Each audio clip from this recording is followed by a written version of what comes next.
আজিৰ ব্লগটো ধামাকা হ'ব যাই আছে, বহুত ভাল লাগিব।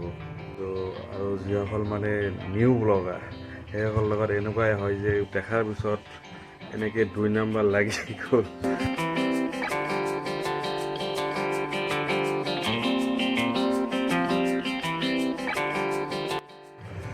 Good morning everyone. আজি উঠোতে মানে সাৰ পাওঁতে লেট হৈ গ'ল। এতিয়া সময় হৈছে 9টা বাজিলে প্ৰায়। আজি ব্লগ ষ্টাৰ্ট কৰোঁ। হেল্ল' আসসালামু আলাইকুম, নমস্কাৰ। কি খবৰ আপোনালোক? আশা কৰোঁ আপোনালোকে ভালে আছে। ময়ো আলহামদুলিল্লাহ ভালে আছোঁ। আজিৰ ব্লগটো ধামাকা হ'ব যাই আছে, বহুত ভাল লাগিব। আপোনালোকে থাকক। So guys, ব্লগটো ষ্টাৰ্ট কৰিলোঁ, কিন্তু কামৰ কাৰণে মানে শ্বুটে কৰা নহ'ল। অলপ ঘৰত কাম কৰিলোঁ, চ' সেইকাৰণে ভালকৈ শ্বুট কৰা নহ'ল। সেইকাৰণে এতিয়া ষ্টাৰ্ট কৰিলোঁ। চ' এতিয়া ভাবি আছোঁ ক'ৰবাত যাম বুলি, যিহেতু আবেলিৰ সময়। এই সময়ত মানে অলপ ফুৰিবলৈ যাওঁতে ভাল লাগে আৰু মানে এনভাইৰনমেণ্টটো ভাল লাগে। এতিয়া এই সময়টো ভাল। চ' আৰু যিসকল মানে নিউ ব্লগাৰ সেইসকলৰ লগত এনেকুৱাই হয় যে মানে শ্বুট কৰিবলৈ পাহৰি যায়।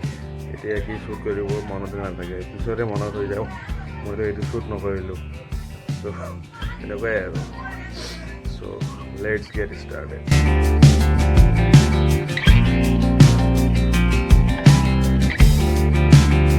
ৰাস্তাৰ কাষত সৰু ল'ৰাকেইটাক খেলা দেখি এটা কথা মনত হ'ল যে মানুহৰ জীৱনৰ এইটোৱে বেষ্ট টাইম।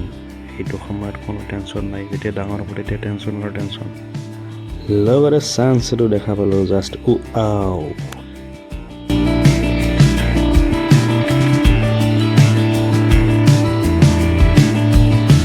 ভাবিলোঁ অলপ ফুৰিব যাম, কিন্তু মানে এই আধা ৰাস্তাত যোৱাৰ পিছত ভাল ধুনীয়া ছানছেট দেখাৰ পিছত এনেকৈ 2 নম্বৰ লাগি গ'ল। কি কৰিম আৰু, উপায় নাই। লগে লগে গুচি আহিলোঁ।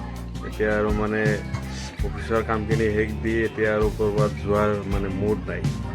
চ' এই ব্লগটো যদি আপোনালোকৰ ভাল লাগি থাকে, লাইক শ্বেয়াৰ চব কৰি দিব, আৰু যিমান যি কৰিব আৰু চব কৰি দিব। খালি অকল ব্লগ চায়ে নাথাকিব।